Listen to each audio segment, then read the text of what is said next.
Bon écoute, pour le bouquin, je sais pas trop. Mais bon, viens à la maison ce week-end et on en discute.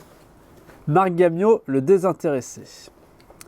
Marc a 58 ans. Il a été chauffagiste toute sa vie, n'est pas du genre à faire parler de lui. Discret, solitaire, il est difficile d'avoir conscience de la grandeur de ses réalisations, tant il est resté sous les radars. Let the bellows blow.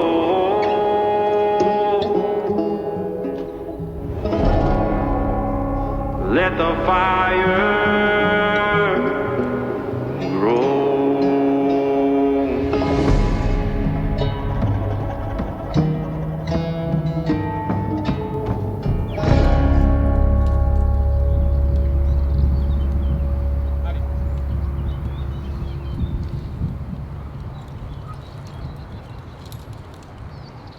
Moi je m'appelle Ivan Dufresne, je suis DE escalade plutôt du côté d'Aix-Marseille. J'ai bientôt 30 ans. Qu'est-ce que je fais là? En fait, moi je suis en train d'écrire un livre sur les ouvreurs et les équipeurs de France. Et c'est comme ça en fait que j'ai rencontré Marc, qui a ouvert cette voie là qu'on va faire, et Jeannot, là, son fidèle acolyte. Marc, c'est un sacré personnage, c'est quelqu'un de vraiment entier, humainement, qui fait vraiment les choses pour les autres, mais aussi pour lui, et sans attendre de retour. C'est vraiment moi ça qui m'a marqué. C'est vraiment quelqu'un d'exceptionnellement fort en artif. Je pense vraiment qu'il a fait partie des meilleurs artifeurs d'Europe.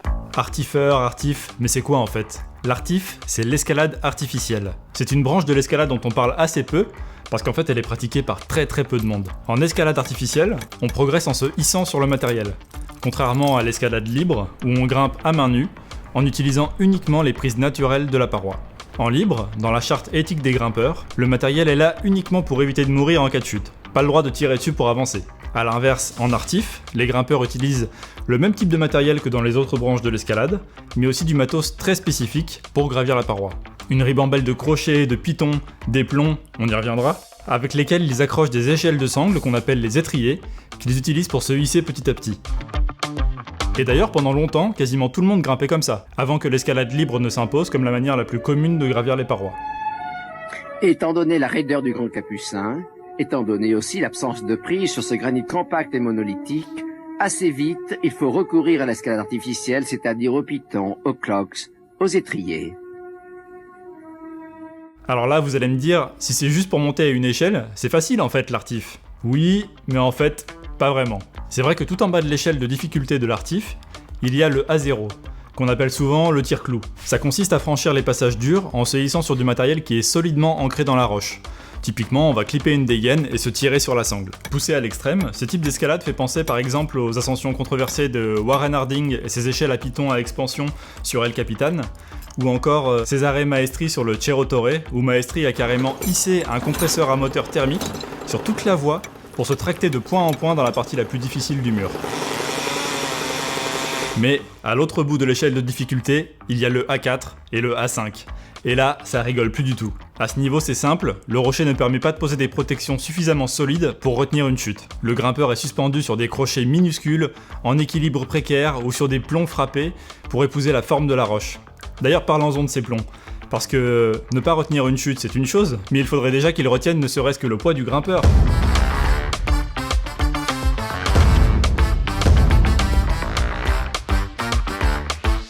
C'est un bricolage infâme, qui peut prendre des heures juste pour avancer de quelques mètres, dans des voies réputées ingrimpables en libre. Jusqu'à preuve du contraire, bien sûr. En cas de chute, ce type de matériel s'arrache instantanément. Les vols peuvent être monstrueux.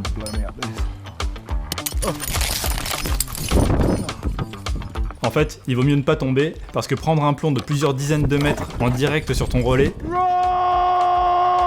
Tu as beau avoir une corde, je te fais pas de dessin.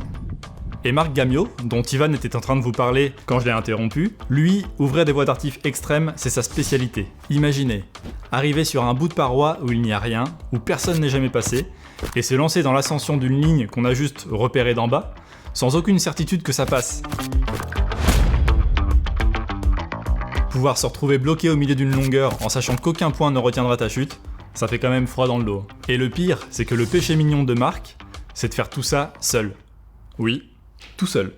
Alors là, vous devez vous demander comment ça il grimpe tout seul. C'est-à-dire qu'en fait, s'il tombe, il meurt. Et c'est vrai qu'on a souvent tendance à associer l'escalade solitaire avec le free solo, où on grimpe sans corde, sans rien, et effectivement si on tombe, ça risque de mal se passer. Là, dans le cas de Marc, lorsqu'il ouvre une paroi en solitaire, il pratique en fait ce qu'on appelle le solo auto-assuré. Pour vous faire une petite démonstration, on va considérer que le mur d'escalade qui est derrière moi, plein de prises en plastique, est en fait une immense paroi de plusieurs centaines de mètres, sauvage et vierge de toute ascension.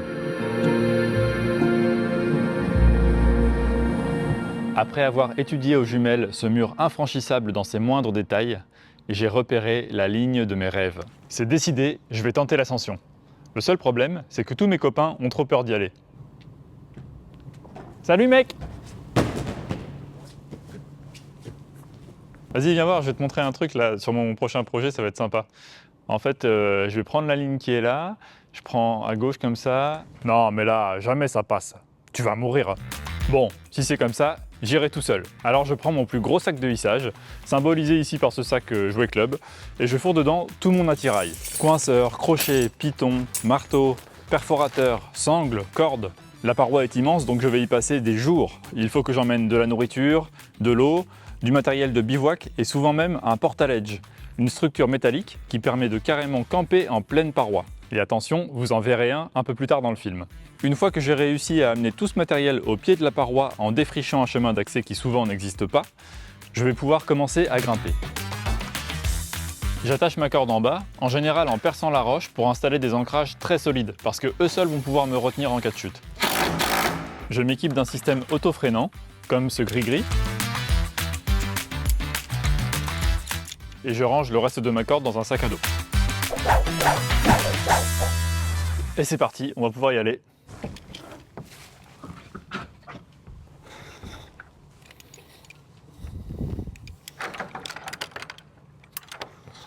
Et donc au fur et à mesure, je sors la corde de mon sac et dès que c'est possible, j'installe du matériel dans le rocher pour pouvoir mettre un mousqueton et passer ma corde dedans. Bon, après il faut bien imaginer que Marc, lui, quand il arrive sur sa paroi, il n'y a rien de tout ça, hein. Le mur, il n'est pas équipé comme ici. Lui, il est toujours en train de grimper avec ses crochets, ses pitons, ses plombs, et aussi avec ce qu'on appelle des friends, c'est des coinceurs mécaniques rétractables pour les rentrer dans une fissure et ensuite passer la corde. Et ça me permet de vous parler d'une autre branche de l'escalade qu'on appelle l'escalade traditionnelle ou encore trad ou terrain d'aventure. L'escalade traditionnelle, c'est de l'escalade libre, mais sur des protections amovibles. Donc on n'aura pas ou peu d'ancrage vissé dans la paroi, comme c'est le cas ici. En fait, en grimpant sur un mur artificiel comme celui-ci, je me situe complètement à l'opposé du spectre de la pratique de Marc, que ce soit en artif ou en trad.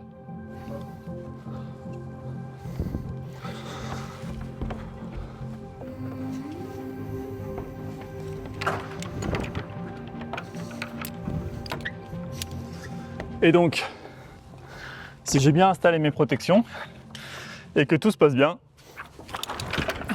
je devrais survivre.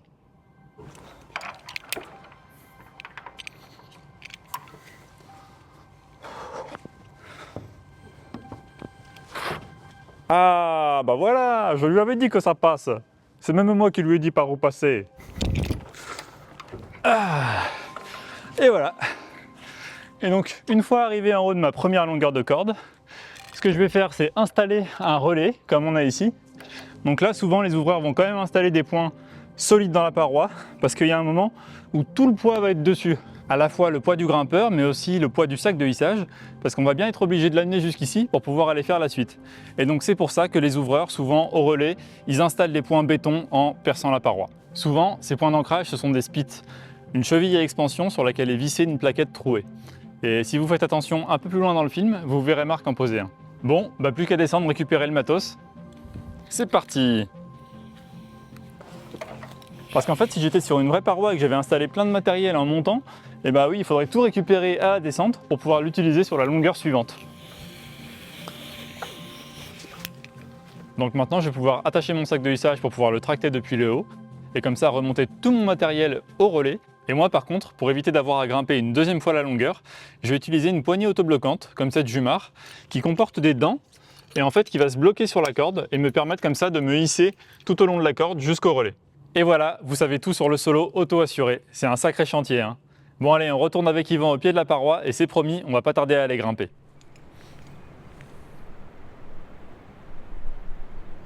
Et il a ouvert des centaines de voies, beaucoup en solo aussi, sans jamais le dire à personne. Et du coup, des fois, ça arrive que les gens ils pensent ouvrir une voie et en fait, ils se rendent compte que il y a 10 ans, Gamio est passé par là, il a ouvert la voie. Et voilà. Bah, il y avait un piton au début, à 1 mètre. Louche. Léo n'a rien voulu savoir.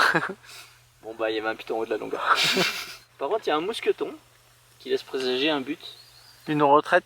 Ouais, mais ce qui n'est pas forcément une bonne nouvelle au vu du passage déjà franchi. Qui était cocasse. Bon, là, pour ceux qui n'ont pas compris, je fais le point. D'un côté, vous avez 2 jeunes qui veulent vivre l'aventure et gravir un endroit de la paroi qui n'a jamais été visité. Et de l'autre, un gars plus vieux, mais qui a peut-être déjà eu la même idée, mais il y a longtemps. J'ai fait un peu comme les clébards, j'ai pissé un peu de partout, mais c'est comme ça. Enfin, je veux dire, tu arrives sur une paroi, qu'il y a un motif qui t'intéresse, c'est le premier qui arrive qui est servi, quoi. Avec toute notre arrogance, on se dit c'est un but. Si on n'en a pas entendu parler, c'est qu'elle n'a pas été finie. Donc il y a des gens qui ont fait la première, peut-être la deuxième longueur, peut-être qui ont arrêté là, quoi. Et ainsi de suite, en fait, jusqu'en haut, il y avait du matériel. Et on a trouvé le topo, c'est une voie de Marc Gamio qui a été ouverte en solo en 7 jours, je crois. J'ai commencé l'escalade de manière classique en montagne, en faisant pas mal de voies normales. J'ai commencé vraiment très progressivement. Et avec des amis qui ne connaissaient pas, on a un peu découvert tout seul. Et une fois, on est allé faire de l'artif, du tir-clou, dans les gorges du Loup. Et j'ai ramé pour faire 6 mètres. J'ai passé 2 heures ou un truc de fou. Et je comprenais rien. Il m'expliquait les trucs et je captais rien. Et ça m'a tellement énervé qu'après j'en ai fait bloc, quoi. Et du coup, j'ai fait beaucoup de terrains d'aventure et d'artif parce que ça me plaisait bien.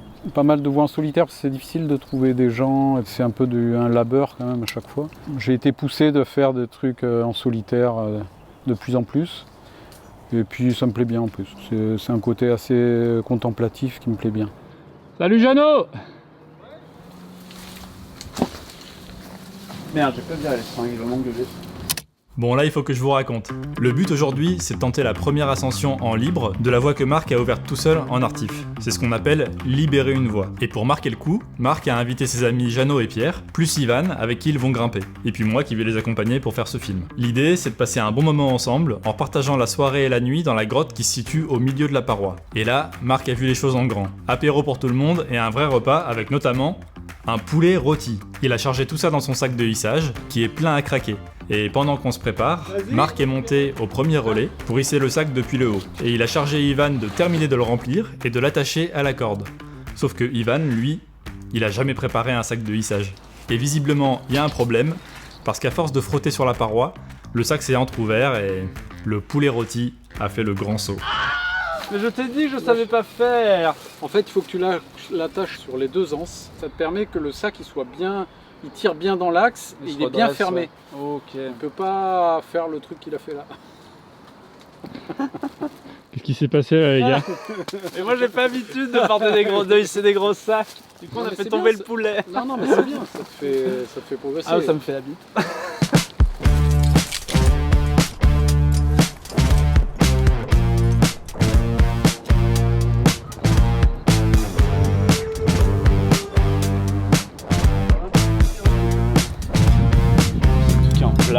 Non, c'est trop bien. You reminded me of that this morning. My father, he looked on by. He passed on to the next life. Oh, we all have to face it someday. No matter if we're ready, we pray. Lord, I'm one with my soul. I'm one with the love.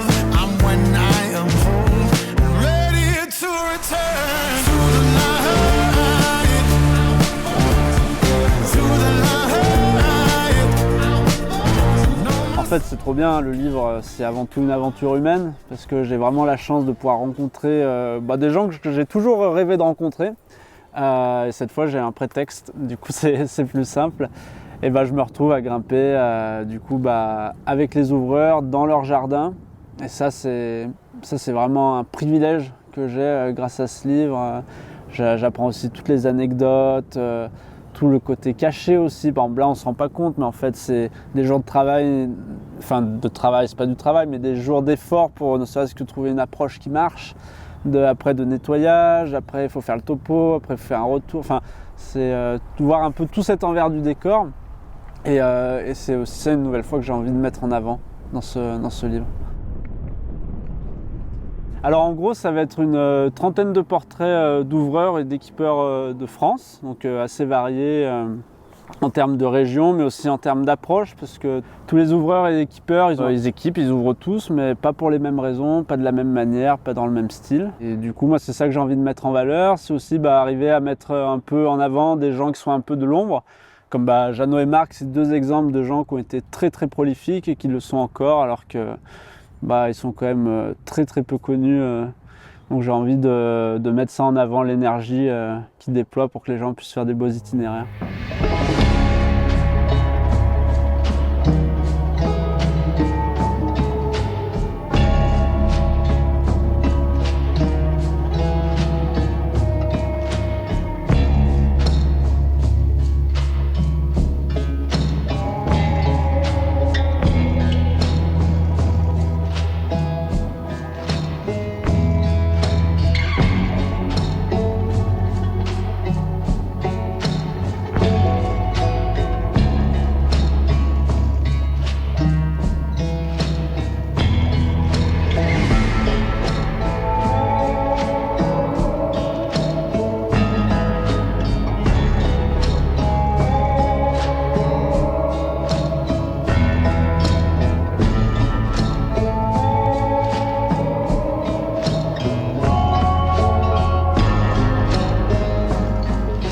En fait, le portrait que j'ai fait de lui, il est fait quoi. Donc je suis pas là pour le bouquin en fait, je suis là parce que c'est devenu un copain. Et c'est ça qui est chouette avec mon projet, c'est qu'en fait je rencontre plein de gens super. Et Marc, clairement, je pense que je le mette dans mon livre ou pas, mais il s'en cogne complet quoi. Là j'ai suffisamment de matière pour écrire sur lui, mais je suis content d'être là et je pense qu'il est content que je sois là. Donc ça c'est chouette. Ce n'est pas qu'une relation intéressée que nous avons. Ce soir, on va bivouaquer, ça c'est cool. Donc en fait, au-dessus, il y a Jeannot qui a 86 ans et Pierre qui est un très bon copain de Marc aussi qui a 82. Donc là, ils sont en train de remonter les stats que Marc a laissé en place. Comme ça, ce soir, on va tous faire l'apéro, le bivouac. Et c'est vraiment ça, c'est exceptionnel, quoi. Je vais faire un bivouac au milieu d'une falaise avec deux personnes qui ont plus de 80 balais, quoi. Moi, je me sens vraiment chanceux de pouvoir vivre ces moments-là. Ça va ? J'ai été amené à grimper avec des antiquités, des légendes du coin comme Jeannot, comme Gérard Thomas. Au fur et à mesure, en rencontrant les gens au hasard, comme ça, tout s'est fait naturellement, quoi. C'est un plaisir de grimper avec un Jeannot, Pierre. Moi, je suis super content, quoi, d'avoir réussi à faire ce qu'on a fait ensemble, toujours volontaire. Ils sont exceptionnels. Cette dalle, quand elle est glissante, c'est autre chose. Ça devient compliqué maintenant de faire des projets comme ça, c'est trop dur pour eux.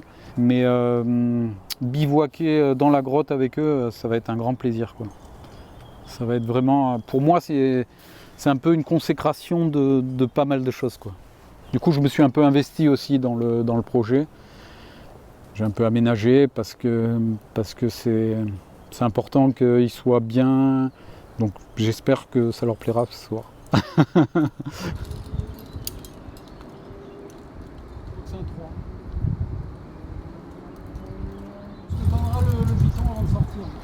Oui, monsieur. Et sinon quoi, Marc? Sinon, je tire la corde. Là, tu dois être, à mon avis, tu touches le sol. Bon, d'accord. Marc, il a toujours les mots pour me convaincre. Genre, je lui ai dit, tu me laisses payer à la boulangerie et tout, sinon je te tape. Il m'a dit, ok, vas-y, tape-moi. Bon, du coup, c'est lui qui a payé. Et tu vois, ce qui me manque encore, c'est le geste de la, tu vois, du pied sous le bassin. J'ai toujours tendance à pousser comme ça. Alors tu te fatigues et ça monte pas. Oui. Tu vois, j'ai toujours de la peine encore. Oui, mais parce qu'on ne pratique pas assez. Oui, sans doute. On fait ça à l'occasion. Non, puis en plus, maintenant, quand on fait ça, on est au bord de l'asphyxie. Alors Non, pour faire marcher le cerveau en même temps, hein, c'est pas... Pas toi, il a des maîtresses jeunes et fougueuses et Ah, qui tu veut parles. il est inépuisable. Une formalité. Oh là là, on a pris une claque, mais Jeannot, toujours à l'aise, comme d'habitude. Et putain, c'est dur. Hein. Jeannot, il est inoxydable. Ah, complètement, complètement. Oh, mais regardez-moi ce bivouac, quoi. Et la deuxième longueur, pas trop terreux, pas mal quand même. Non, la deuxième. Attends, la deuxième. Non, c'est très beau la deuxième. Ouais. La première un peu moyenne quand t'arrives dans Oui, le la couloir. sortie. Ouais, c'est oui, ça, là. c'est ça. Et la deuxième, non, la deuxième c'est Oui, pour royal. arriver Elle est belle, la deuxième, elle est Ouais. belle. deuxième relais, Deuxième, le c'est rocher très est très beau. beau. Ouais. Ouais. Après, troisième, il y a un passage un peu rigolo en dévers là où Ouais. t'as une espèce de réta, planche à laver. Ça, c'est chouette. Après, la quatrième, tu remontes un bon couloir que vous avez remonté aussi là. Ouais. Ça, c'est un truc, ça va pas trop plaire aux gens, je pense. Ouais, Ça va, Jeannot, Jeannot ça va. ouais, ça va, Pierre. Tiens, Je et suis toi content de vous voir. Alors, ben, c'est réciproque. Hein. Ah, bah tant mieux, Ouais, tant ouais, mieux, tant ouais, mieux. ouais. Bon, Ah, bah, putain, très sympa. Faut que j'assure Il n'y a Marc. pas de mauvais Oh, rochers. ouais, laisse-le, il Il y se a pas de démerde. Il n'y a que des mauvais grimpeurs. Voilà, il y a que des Mais moi, je mauvais suis d'accord. grimpeurs. Moi, je suis d'accord. Mais là, tu as vu ce qui vous attend demain matin? ah ouais, je sais pas Tu pourquoi. vois, ça part par là. Ça, Tu vois le rocher. mon Dieu. Eh oui. Ah oui, non, là, c'est pour les grands. Hein. Ouais, là, c'est pour les adultes. Ouais, hein. c'est pour. Voilà. On va envoyer Jeannot. Voilà. Qualité. Ouais. Il m'a un peu engueulé parce que je protégeais pas assez. Non, Ah. protège pas bien.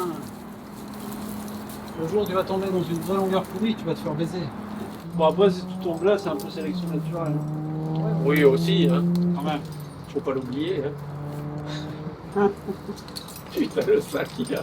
Ah, il est badard. Viens, mon Marco. Tu veux qu'on baisse Alors un là, peu on peut voir qu'ils Ouais, ont de c'est l'expérience sûr, en ouais. bivouac. Hein. Là, ça rigole pas. Hein. Jeannot, il a fait ça toute sa vie. D'habitude, il le fait les yeux fermés. Avec le Mostaganem. Et bourré. En tournant sur lui-même. Jeannot, jamais bourré. Jeannot, jamais bourré? Non. Oh non. Non. Enfin, pas souvent. Putain, t'as pas enchaîné la longueur. C'est vrai. Putain, tu m'as vu.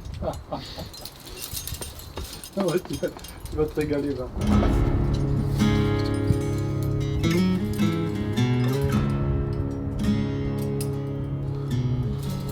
The sun don't reach, weary eyes know the light don't pierce down in the mine. 40 years, like 40 lives, only whistles blowing to mark the time.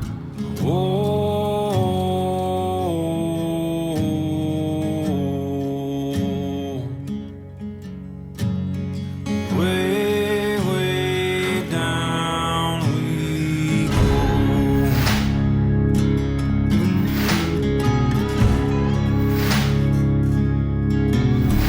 Gotta rip that soul out of the ground while we walk that long walk to the sound of hammer and steel, steel on stone. Yeah, we work those fingers to the bone.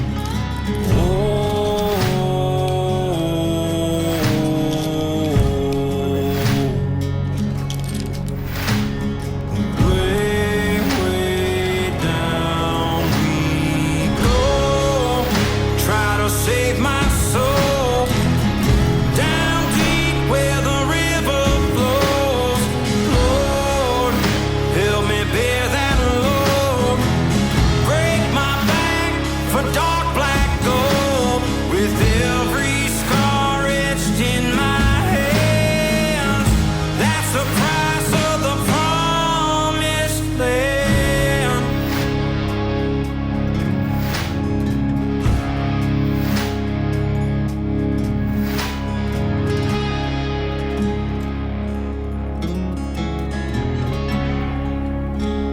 Et Marc, Mufira, sur les 20 derniers mètres, il y a un petit pas.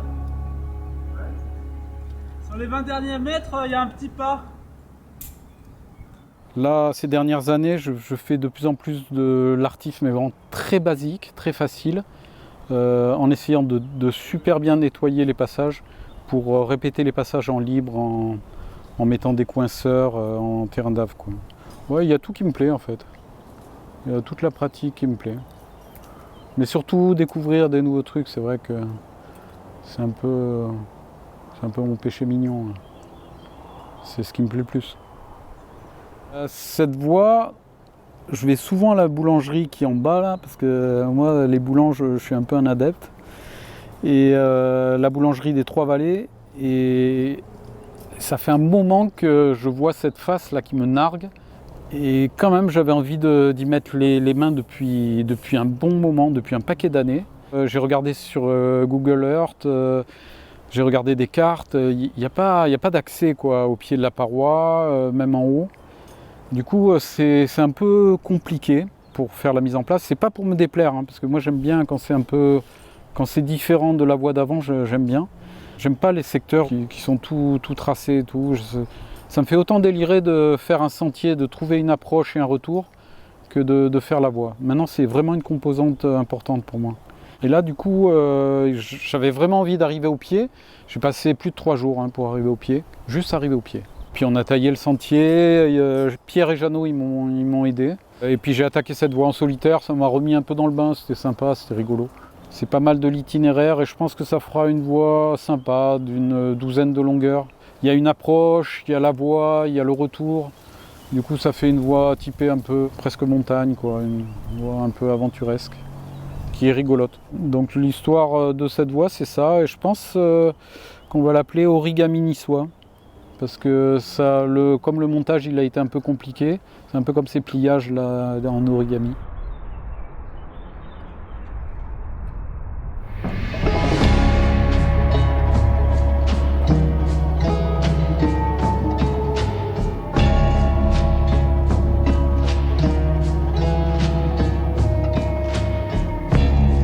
The weight of the world is hardened this heart, and I need you, girl, to twist me apart.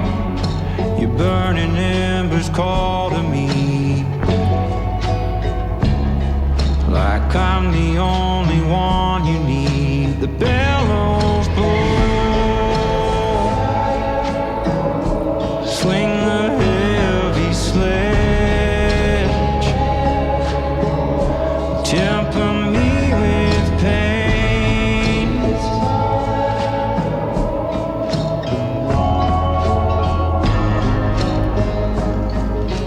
forge me in your holy flames.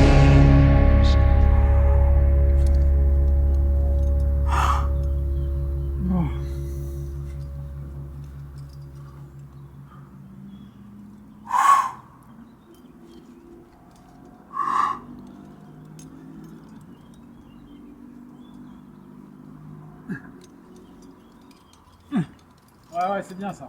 Super. Bravo.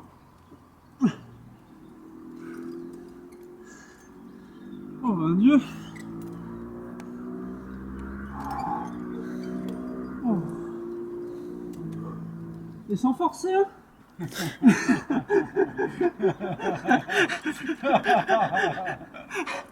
Ah.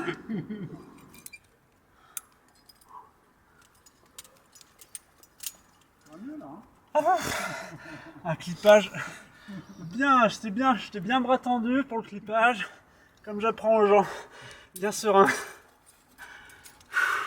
Je suis lâché, Marc. Ok, super. Oh, le fight. Oh, et après tu retraverses dans l'autre sens. Ouais. Oh, mais c'est pas facile, d'accord. Ah, mon Dieu. Alors Ivan, cette sortie? Putain. Et je sais pas comment j'ai enchaîné, mais j'avais à peu près la même tête que tout à l'heure, mais en pire, je pense, sur le Retta. Mais j'ai réussi, je suis content, c'était trop bien.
Dur là-haut alors. Ouais, déjà, il y a le pas du départ là qui est bien protégé, mais faut vraiment faire grosse fermeture de bras. Après, tu traverses un peu, tu remontes un peu, mais c'est dur. Après, il y a une trave qui se fait mieux. T'as vraiment des gros bacs, mais t'as un peu les pieds dans le vide. Et après, il faut remonter. Alors, ouais, non, vraiment, je pense au moins cette B. Ah oui, carrément. Je pense. La première longueur. La deuxième. La deuxième. Ouais, parce que la première, peut-être que je pourrais y arriver. Soit maintenant que je connais un petit peu, mais la deuxième, non, j'y arriverai pas. C'est vraiment un bon cran au-dessus. C'est dur tout le long, quoi, jusqu'en dessous. Et là, la dernière qu'on a grimpée, ça va être 6C. Ouais, c'est ça. Oui, la deuxième, on sent que ça passe à la pointure au-dessus. Ouais, avec le ouais. surplomb. Ah ouais. Bon, Puis c'est bon. long, c'est dur tout le long, quoi. C'est pas un pas. Là, tu vois, en fait, une fois que t'as passé cette section, après ça va, quoi. Mais là, putain, bon, faudra le régler. C'était dans le bon geste. Ouais, mais c'est vraiment, c'est marrant parce que les pneus elles sont vraiment bonnes. J'espère qu'elles vont être bonnes. On s'est gavé quoi. Bah ouais, c'était trop bien, merci. Merci. Ah, puis on finit là par une belle longueur, un beau fight. Sinon, le pantalon, il est bon, hein. C'est Et ouais. indiscutible. Puis c'est un peu votre marque de salle. Vous faites partie des rares grimpeurs ouvriers, quoi. Ah oui, Pas pour beaucoup, les hein. terres. Non, mais pour les terres. On est des vrais, hein. Des vrais, hein. Des vrais, hein. On a survécu, hein. Eh ouais. Et à 85 ans, on est là. Ouais. On peut encore refuser les Ouais. mecs, on peut les Ouais, faire bosser. après, Jeannot, t'es une force de la nature, hein. Non. Il y en a plein qui ont 70 balais qui sont moins en forme que toi, hein. C'est sûr. C'est toi parce que t'as jamais arrêté, mais non, les gens ils sont pas tous en forme. Non, mais c'est vrai que. Merci. Bon, on est pas mal là. Ça pique, hein. Putain, je suis sensible à ça. Ah, mais j'ai soif et vous me donnez du whisky et des olives au piment, quoi. Alors à chaque fois, je mets une phrase d'introduction qui pour moi est un peu représentative du personnage. Ah, pas facile ça. Non, donc j'ai mis, pour Jeannot, j'ai mis « Oh, tu sais, je ne suis pas sûr, moi, d'avoir grand-chose à te raconter. » C'est pas mal. C'est pas mal. C'est pas mal. Jean Gounand, l'inoxydable, le bienveillant. Il est midi quand je rejoins Jean qui tient à me faire découvrir les spécialités culinaires de Nice, ville dont il ne s'est jamais lassé. Au menu, salade de mesclun, puis saladière et bien sûr soca. Difficile de faire plus local. Entre deux bouchées, je le questionne. Il replonge alors dans des souvenirs vieux de 60 ans, lorsqu'il a commencé à grimper avec des copains de l'usine. Il me dit « J'ai commencé un peu par hasard, j'ai suivi des copains, et en fait, je n'ai jamais arrêté depuis. » La force mentale et physique de Jean lui a tout de suite permis de marcher longtemps et d'avaler les mètres de dénivelé propres aux accès des voies en montagne. Un rocher souvent médiocre, du matériel en place quasi inexistant, combiné à des topos très sommaires, bien loin des descriptifs actuels. C'est dans ce terrain peu accueillant que le rochassier a fait ses armes. Ce terrain de bric-à-brac, comme il aime à l'appeler, il l'a tout de suite apprécié. Avec 2 phrases pour décrire des voies de 400 mètres, on n'a pas eu le choix, on a dû être malin, ça nous a appris la démerde et ça a été très bénéfique dans ma pratique. Bien souvent, ils vont plus vite que ce que le topo annonçait, alors naturellement, ils commencent à leur tour à ouvrir leur propre ligne. Il faut dire qu'on était léger, pas de casque, pas de coinceur, pas de frontal, même pas de doudoune. Une corde de 30 mètres, un marteau, quelques pitons, c'est tout ce qu'on avait. Il semble important de recontextualiser l'époque durant laquelle Jeannot a fait ses premières prouesses. Il faut revenir alors aux années 60. Tourneur fraiseur à l'usine, c'est le samedi midi, après sa semaine de 55 heures, qu'il partait en montagne. Ou bien durant ses 3 semaines de congés payés. Malgré ça, il enchaîne les premières répétitions ou les ouvertures dans l'arrière-pays niçois. Lorsque je lui demande où il puisait cette énergie débordante, il me répond laconique « La vie d'usine, ça détruit les hommes. L'escalade m'a rendu ma vie acceptable. » Parfois, le timing est serré, comme lors de l'ouverture du Dièdre Sud au Corno Stella, où il rentrera directement à l'usine le lundi matin, sans même avoir dormi. Malgré mon insistance, j'en paye l'addition et nous partons pour une promenade sur les hauteurs niçoises. Demain, on grimpe, alors il veut se reposer aujourd'hui. Oh, tu sais, hein, je sais qu'il ne me reste plus beaucoup de cartouches, alors je veux profiter au mieux de chacune d'entre elles. Ce que je ne sais pas encore, c'est que nous allons marcher plus de 15 km. Tu parles d'un jour de repos. Quant à son âge que j'ai omis de mentionner, il a tout bonnement 85 ans. Ce qui lui a toujours plu dans l'escalade, c'est la découverte, la recherche d'itinéraire, l'aventure, bien plus que la performance physique. À l'image du murmure de la forêt dans la paroi d'Aiglun. Un itinéraire esthétique et audacieux, mais empruntant avec astuce des lignes de faiblesse. Jean a toujours été un grand amateur de musique classique, c'est pour ça qu'il a décidé de nommer cette voie d'après un célèbre opéra de Wagner. En arrivant à un belvédère pendant notre promenade, nous faisons une petite pause. Je le questionne alors sur sa longévité et son côté infatigable. Il me dit alors « Je n'ai jamais été un bon grimpeur, je n'ai jamais trop forcé. Une bonne dose de médiocrité, ça développe l'imagination. Sa modestie n'a d'égal que sa passion. » Selon lui, c'est cette médiocrité qui l'a maintenu en vie. Au fil des années, il a vu bon nombre de compagnons disparaître en montagne. Le plus connu fut sans doute Patrick Béraud, grimpeur et alpiniste légendaire. En abordant ce sujet, le regard de Jeannot quitte le paysage pour se plonger dans le mien. Tu sais, les copains que j'ai perdus là-haut, ils étaient plus forts, plus jeunes et bien souvent bien plus talentueux que moi. Bienveillant comme toujours, il me livre alors ce conseil, propre à celui qui a cumulé tant d'expérience au fil des années. En montagne, le succès est un mauvais guide. Il te pousse à te rendre vulnérable. Le soir, je suis hébergé par Marc, son plus fidèle compagnon de cordée depuis une vingtaine d'années. Alors que je discute de Jean, il me répond « Non, mais Jeannot, moi je comprends pas comment il n'est pas mort. Il a fait tellement de choses dures, engagé dans du mauvais rocher. Il a toujours refusé d'admettre qu'il était fort. » Le lendemain, je pars grimper avec Marc, Pierre et Jean pour effectuer la première d'une voie trad fraîchement nettoyée. C'est une chance d'être invité à une première, plongée dans l'intimité de ceux qui ont dépensé tellement de temps et d'énergie pour nous offrir un nouvel itinéraire. Je fais cordée avec Jean, qui, fidèle à lui-même, est inoxydable. Ah, bah si tu portes les dégaines, c'est moi qui porte les cordes. Au départ de chaque relais, une fois de plus, gentillesse et bienveillance sont de mise. Bonne route, hein, et surtout, sois prudent.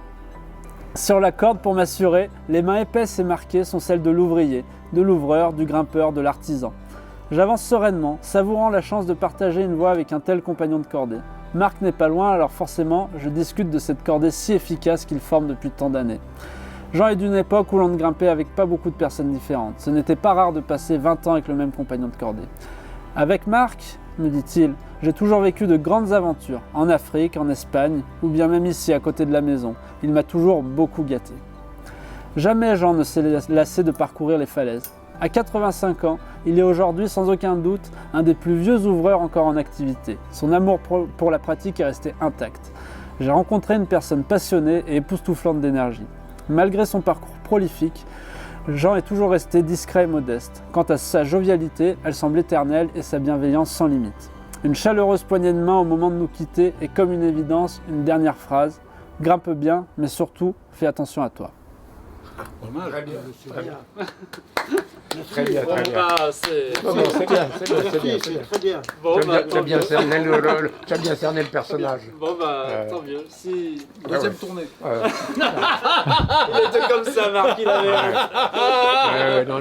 Moi, tu vois ce que je disais tout à l'heure, j'ai vraiment besoin de rencontrer les gens. Et je veux dire, quand tu grimpes avec Jeannot, tu le sens tout de suite qu'il a envie que ça se passe bien, que tu te fasses pas mal, que... Les rapports humains, c'est essentiel. Hein, et moi, vraiment, c'est cette phrase, quand je lui ai dit « j'aimerais bien te mettre dans le livre », il m'a vraiment répondu. Mais tu sais, moi, je ne pense pas avoir grand-chose à te raconter. C'est tout à fait lui. Ça fait 60 ans qu'il ouvre. Voilà. Et en plus, comme bavard, tu peux pas... tu peux y aller. Il y a du monde. Là aussi, il est balèze. Mais il faut creuser un peu, parce que... Comme pour Jeannot, il y a la petite phrase. Bon écoute, pour le bouquin, je sais pas trop. Mais bon, viens à la maison ce week-end et on en discute. Marc Gamiot, le désintéressé. Marc a 58 ans. Il a été chauffagiste toute sa vie. N'est pas du genre à faire parler de lui. Discret, solitaire, il est difficile d'avoir conscience de la grandeur de ses réalisations tant il est resté sous les radars. Je ne suis pas peu fier que d'avoir réussi à le convaincre d'apparaître dans ce livre. Quand j'arrive chez lui, dans les quartiers populaires de Nice, il me met tout de suite à l'aise. Accueillir à bras ouverts un inconnu, apparemment, ne le dérange pas. Alors qu'on attaque l'apéro pour fêter le week-end, deux de ses fidèles compagnons de cordée nous rejoignent. La bière coule à flot et Marc discute avec moi comme avec un copain. Pour le livre, on verra plus tard. Et malgré un mal de tête important, j'ai gardé un chouette souvenir de cette première soirée. De l'ensemble des portraits de ce livre, Marc est celui qui a découvert l'escalade le plus tard, à 27 ans. Tennisman dans son enfance, puis parachutiste, c'est complètement par hasard que Marc découvre l'escalade. Après quelques sorties, il a suivi un copain dans une voie d'artif facile, en A0. Et là, ce fut la désillusion. Le néophyte s'est embourbé et a complètement perdu ses moyens. Après seulement quelques mètres, ils ont rebroussé chemin.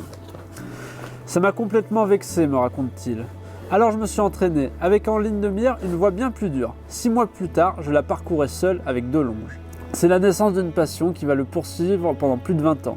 L'escalade artificielle est passée de mode, mais pour Marc, c'est la plus grisante. Il est très vite devenu un spécialiste et a répété une quantité astronomique de voies réputées extrêmes. Il y a beaucoup d'endroits où après avoir fait la voie avec des copains, j'ai retourné seul, juste pour voir. Puis à son tour, il a commencé à ouvrir. Aiglun, Gerbier, Glandas, Dolomites, Pyrénées, Oman, Espagne. Bien souvent, ces voies ne sont jamais répétées, trop dures ou bien alors trop peu de pubs. Moi, la voie, je l'ai faite. Le reste, je m'en fous. Avec une éthique intransigeante, des spits uniquement au relais. Si je devais mettre un spit au milieu d'une longueur, alors ça perdait complètement sens à mes yeux. Alors oui, quand ça arrivait, même si c'était après plusieurs longueurs, le verdict était sans appel. Je mettais le spit et je descendais. Aucun intérêt, la voie ne méritait pas d'exister. C'était non négociable. L'artifeur cherche toujours plus dur et repousse les limites des difficultés. Pour moi, c'est un peu comme quelqu'un qui travaille un bloc dur. Je pouvais passer des jours entiers à chercher la solution à un passage jusqu'à le franchir. Je ne lâchais rien, ça me stimulait. C'est une belle image alors que de constater que 2 pratiques si souvent opposées, le bloc et l'escalade artificielle, peuvent nécessiter la même détermination mentale. Coins de bois, crochets, pitons, plombs, frênes, cordes, mais aussi duvet, hamac, réchaud, nourriture. Il est dur d'imaginer la taille et le poids du sac pour une semaine de solitude. Car oui, bon nombre de ces premières, Marc les a réalisées en solitaire. J'aime être tranquille, ne dépendre de personne. Souvent, je ne prends même pas mon téléphone ou alors je le coupe. J'ai besoin de me retrouver isolé de temps en temps, c'est vital pour moi. D'ailleurs, un week-end, il avait décliné mon offre de l'accompagner, préférant partir alors en thérapie. Il fallait alors comprendre, ouvrir en solitaire. À titre d'exemple, mentionnons la voie Casse-Pied, une voie de 6 longueurs ouverte par Marc, alors en convalescence d'une fracture à la cheville. Il m'a confié qu'un des moments les plus durs avait été la traversée de la rivière à gué, avec un énorme sac et surtout une paire de béquilles. Ses compagnons de cordée ainsi que les très rares répétiteurs de ces voies d'artif sont unanimes. Gamio, c'est un des meilleurs artifeurs d'Europe. Mais résumer Marc à l'artif sera un bien grand raccourci. En effet, quand il n'est pas pendu sur ses étriers, il est également capable de tenir les prises. Jusqu'à 7C à vue quand même. Comment ne pas citer l'ouverture avec Gérard Thomas de l'escalier magique à Madagascar. 18 longueurs pour 700 mètres de rocher en 7B max. Peu le savent, mais c'est également Gamio qui, avec Antoine Barbier et Lionel Katsoenis, ont été les premiers à nettoyer et grimper les fissures de grès d'Anote, le secteur de trail le plus populaire de France aujourd'hui. Ces dernières années, il a d'ailleurs délaissé l'ouverture d'itinéraires d'artif pour des voies de libre, équipées ou non. Avec les années, j'ai perdu la force physique et mentale nécessaire pour les voies dures d'artif. Ce qui lui plaît aujourd'hui, c'est d'ouvrir en artif, mais aussi de passer derrière du temps à nettoyer afin de proposer un bel itinéraire d'escalade libre. Marc équipe également ses voies clés en main, sur plaquettes. J'ai évolué dans ma pratique et dans mon approche, mais j'ai toujours cette étiquette de grimpeur d'artif dur qui me colle à la peau. C'est dommage car aujourd'hui ce n'est plus du tout ma pratique. Plus besoin de faire des milliers de kilomètres non plus. Aujourd'hui, Marc trouve de nombreuses lignes près de Nice, proche de chez lui. Ça me plaît de valoriser ce terrain de jeu près de chez moi, les possibilités sont encore énormes. Pour lui, l'ouverture c'est bien plus que parcourir du rocher.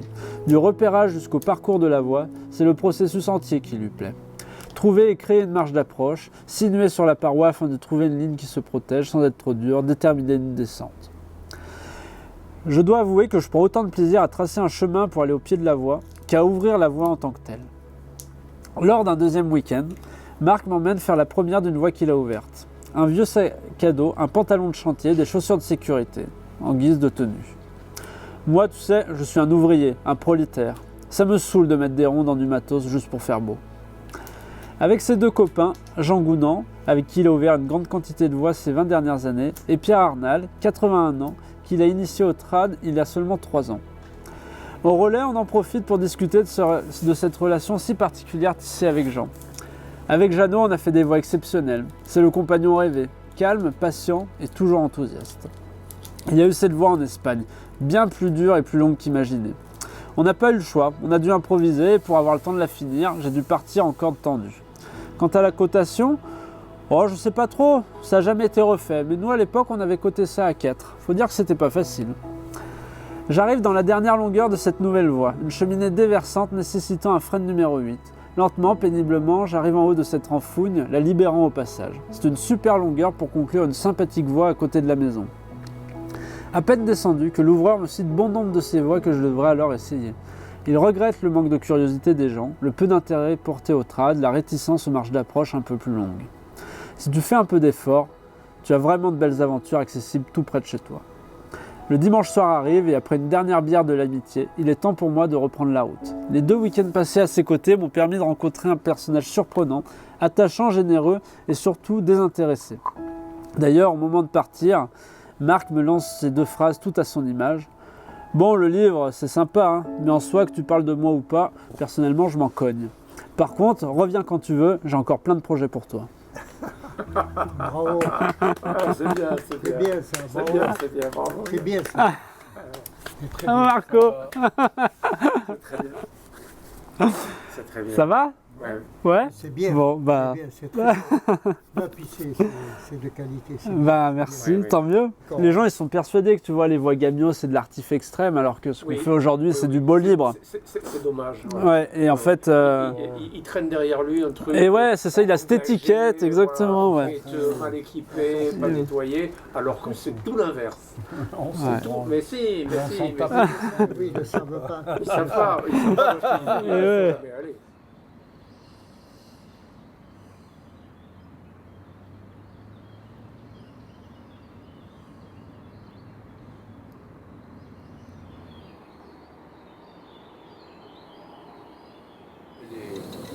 La tête du fémur. Là. Ah, oui.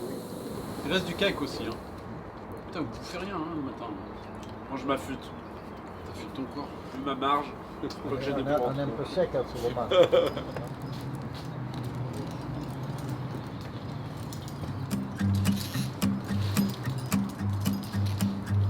These hands of mine have got some stories to tell. Seen parts of heaven and a whole lot of hell. Headed west to stake a claim in the ground. I got as far as Cripple Creek that night. I met a girl with golden hair and green eyes. Fell in love on the outskirts of town. Hung my hat, figured I'd stick around. Hey, the part of me that longs to hold her at night would bury any man that don't treat her right. I'm gonna love and live and kill and fight with my whole heart till death do us part.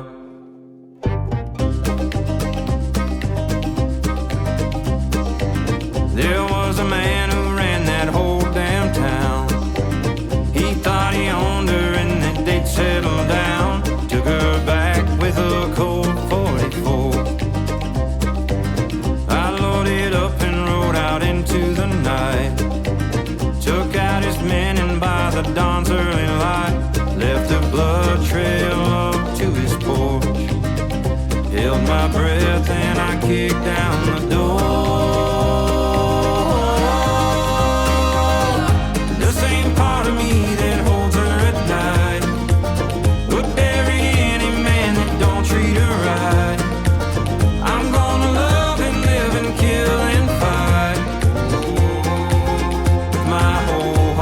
Till death do us part. Down on his knees he was begging for his life. She looked up at me without a tear in her eye. So I put that gun in her hand. Sometimes it takes a woman to end a man. The same part of me that holds her at night would bury any man that don't treat her right. I'm gonna love and live and kill and fight with my whole heart till death do us part.